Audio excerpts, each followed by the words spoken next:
fun stuff.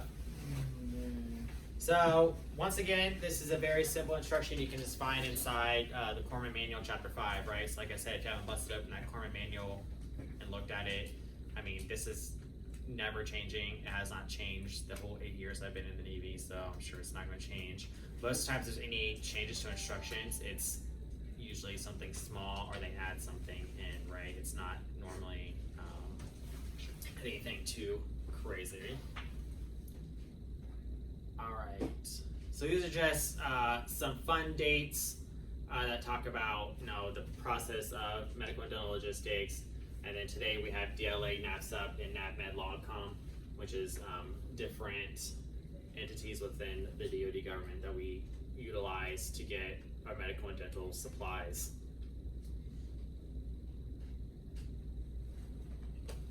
All right, so what is logistics?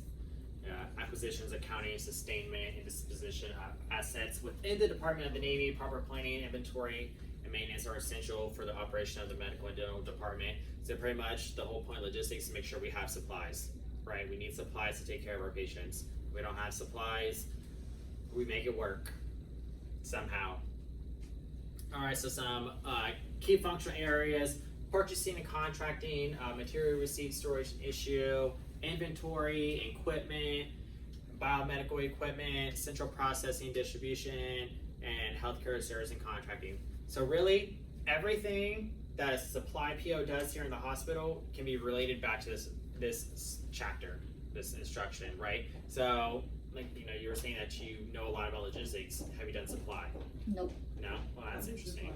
You do supply, so a lot of the stuff's going to sound familiar about what we do, right? So like I was saying, being able to relate these instructions and these questions on the test back to what you do every day. Like, we might not read these instructions all the time, but you should be able to, with some of these things, be able to like, oh, this sounds familiar with what I do today. How do I do it? Do we do it properly is one question, but it's like, how can I relate this back to what I do? That's how I got through CVT school. Is how can I relate this back to my life? All right. So the MedLog department will administer the in-house supply programs for the command. DLA maintains a centralized inventory management and physical distribution of department and vendor medical dental material to enable MTS and DTFs worldwide. So these are the people that make sure that we get all of our goodies. Sometimes I fight with them all the time because it takes forever for me to get my goodies. Prime Vendor Program, International Merchant Purchase Authorization Card, the IMPACT, also known as the Government-Wide Purchase Card Program. So this is like a credit card purchasing program. I've never seen any questions asking about any of this. So we're just going to keep going. All right. Don't you know that? So stock control, inventory management, receipt and issue documents are processed, and the supply inventory management. Biomed repairs all of the broken stuff, hopefully. It's like their one job. Nope, don't care about that. All right, Navy Supply Systems Command, NAVSUP PTAC 485. There are 3 different volumes to this. There is the Navy Supply Procedure Afloat, the Supply Procedures Appendices, and then there's a short, right? So some of the questions you may see that I have seen is like, which volume would govern this aspect of supply? And it usually has these 3 options. So you just this is kind of one of those ones where it's nice to kind of like look through for this specific section to be able to like, okay, well, Naval Supply Procedures Afloat covers these topics, and then Procedures Ashore cover these topics. So those are 2 very different things that cover very different objects, right? We love a good definition, coding structures, abbreviation coded, all those things. We love a good those. Those are important to look at as well.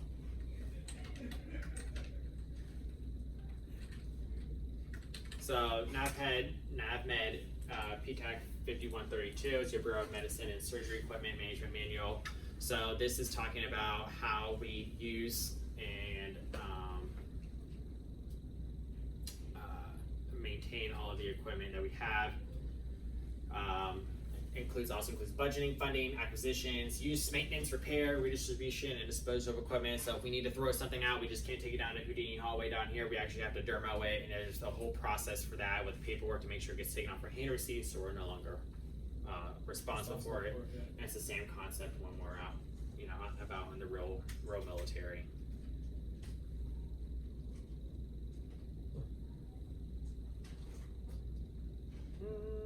Nope, don't care. All right. I hate these with a passion, right? So the federal supply classification system is made up of two-digit numeric codes, the federal supply group and the federal supply class. I actually worked with a doctor here that made these back in the day. Like before they were a thing, she was on the group that helped make all these numbers, and I asked her why she did this to me, because these are horrible. I have not seen one test that did not have these on there, right? These are the one questions I know I get wrong every time. And I have no way to remember them, I have no idea what to do with them, but they're there. So, drug and biologicals, surgical dressing material, medical and surgical instruments, hospital furniture, those are definitely 4 big ones that I've seen. I've also have seen medicated cosmetics and toiletries has been on there. Dental instruments, they love to throw that in there. And imaging equipment, I've also had that as well. So, sure, those 4 red ones are good to know, but there's also these random ones that have also appeared on exams. I personally don't have any suggestion on how to memorize these. Like I said, this is a hit every time. Don't even care. Some you win some, you lose some. I definitely lose with these. All right, so we all know an NSN is a 13-digit stock number, 4-digit federal supply classification, and a 9-digit national item identification number, so that's your NIN. The NIN consists of 2-digit national codification bureau code and its additional 7 digits that identify each NSN item in the federal supply distribution, right? So the 9-digit number that identifies each item of supply used by Department of Defense is your NIN. So these are more or less important, like I said, operational side, knowing your NSN, your NIN stuff, because when you put it into the system, and that's how they use a different system than demos, but it's the same concept. Where demos, we have reference numbers that we can put in. Here, you have your NSN and your NINs. So here's a good example of an NSN example. So as you can see, the first 4 digits is your FSC, and then the last several is your NIN. I'm having like super PTSD flashbacks of being on a ship. All right, inventory must meet certain criteria. Recurring demand item that is continuously used, so you should have 3 per quarter are generally the minimum criteria for stocking in a warehouse. Non-recurring demands is generally for an item that is needed infrequently or for an exceptionally large one-time request for an item normally used in small quantities. So I think this is where I was talking about earlier about how they like to go into my demos and delete my stuff off my catalogs I haven't ordered in a while. This is kind of the same concept, right? So it's either we need a minimum of 3 per quarter, or if it's a one-time thing, if they notice, they just delete it. I'm telling them to stop deleting my stuff. So there's different type of levels, right? So there's operating level, which is a measurement indicating the quantity of material required to sustain operations during an interval between arrival and succession replenishment shipments, normally 7-day supply, right? And then the safety level. So you need to make sure you know the difference between your operating and your safety level. So your safety level is generally a 14 days of supply, whereas your operating level is a 7-day supply, okay? So you need to make sure, because there's been definitely questions about that. How do you differentiate the two? All right. And then stockage objective is a minimum quantity of a stock item that is required to support current operations and the sum of an operating level and the safety level.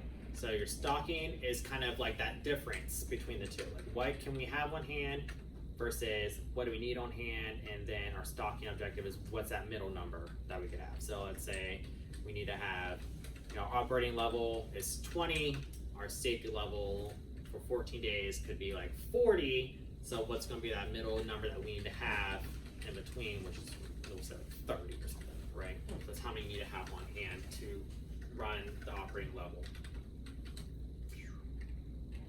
So it's just a nice, cute little breakdown.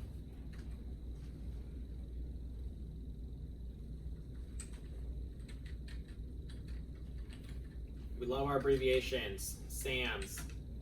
So SNAP Automated Medical System is the current approved shipboard computer program used to track all aspects of medical supply. So this is where the NSN number comes in. When I say like it's kind of similar to DIMLs, this is what that is, SAMS, and it's just as horrible as DIMLs. If you've never used DIMLs, I highly recommend it. You will hate your life every day, like I do.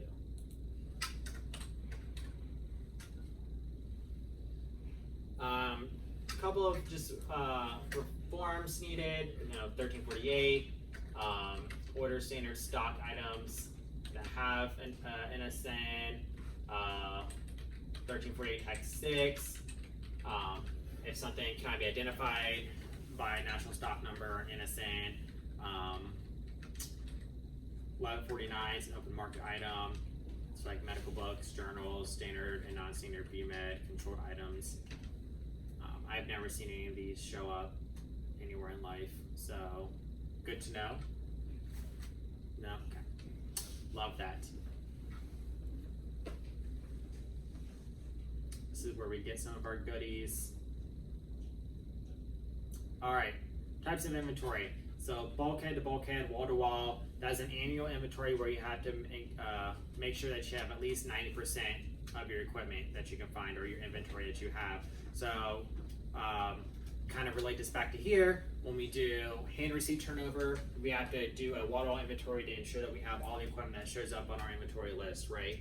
And it could be the same for when you're doing inventory with your supply. You need to make sure you have enough supply, at least at 90% accuracy with your supply that you have to be good to go, right? So this should happen every year, no matter where you're at, no matter where you're at. Some places do it quarterly. I know here at one point in time we were doing it every quarter. We had to do a wall-to-wall inventory to make sure we had visibility on all the equipment that we had here in your work center, right? Good times had by all. Yep. Once again, okay. So specific commodity inventory is the physical count of all items under the same symbol or federal supply class. Location surveys is to have 90% of the actual stock location match the record location in the inventory management system. Random sampling inventory is part of an annual done to measure the stock record accuracy for a segment of material on hand. So this is saying that, oh yeah, I'm supposed to have 10 pieces of gauze, I got 10 pieces of gauze.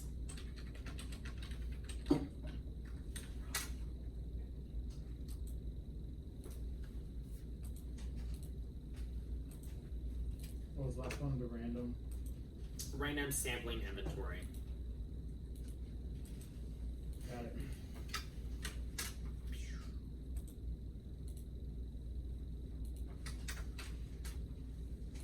Oh, this is a good one. Make sure you have clean storage areas. If not, you should end up on the wall to read PowerPoint presentation that they do when JCO comes and you get blasted. Not that I would know from experience or anything.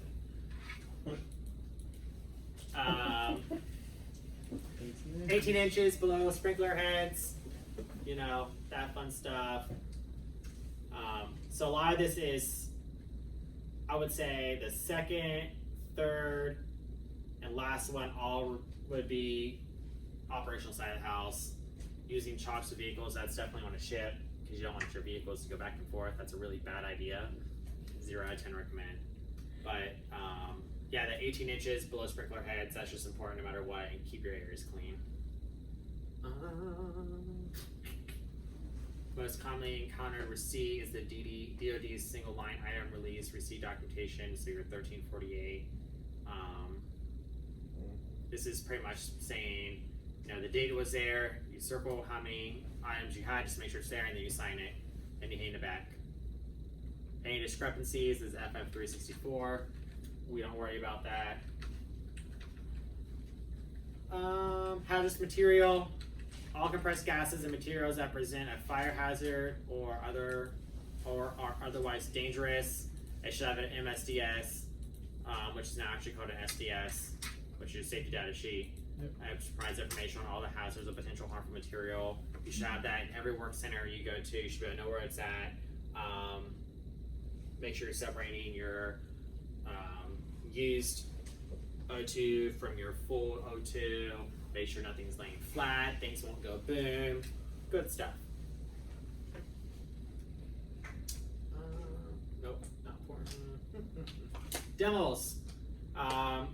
Like H1 I said, Navy loves their acronyms, so make sure you know what your demo stands for. That's definitely been a question, right? This is what we use to order things, right? Here we use it to order things, but you can also use it to keep track of equipment as well, and to also, when you dermo things, they go through demos to get it out of the system so we no longer have it, so it doesn't show up on hand receipts. Different types of maintenance is your scheduled maintenance, your unscheduled maintenance, and your no maintenance required. So your scheduled maintenance, your PM, right? So that's anything that needs a yearly checkup by Biomed to come give it the cute little sticker that says this next updated is August 2023, right? Unscheduled maintenance is if something breaks or malfunctions, you take it over to our lovely friends and you're like, hey, my blood pressure cuff on this machine is not inflating, can you please fix it? And they're like, yeah, just plug the hose in. They fix it, right? So unscheduled maintenance. And then no maintenance required would be things like TV screens, monitors. They usually have like the teal sticker on it that says medical equipment does not require maintenance on it. So that's what that means, is it's just they don't have to fix it every year.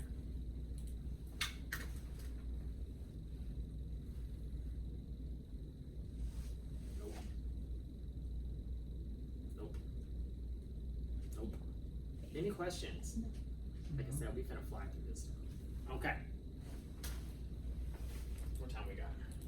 9:38. Alright. So let's go ahead. We'll do another let's like a 10-minute break.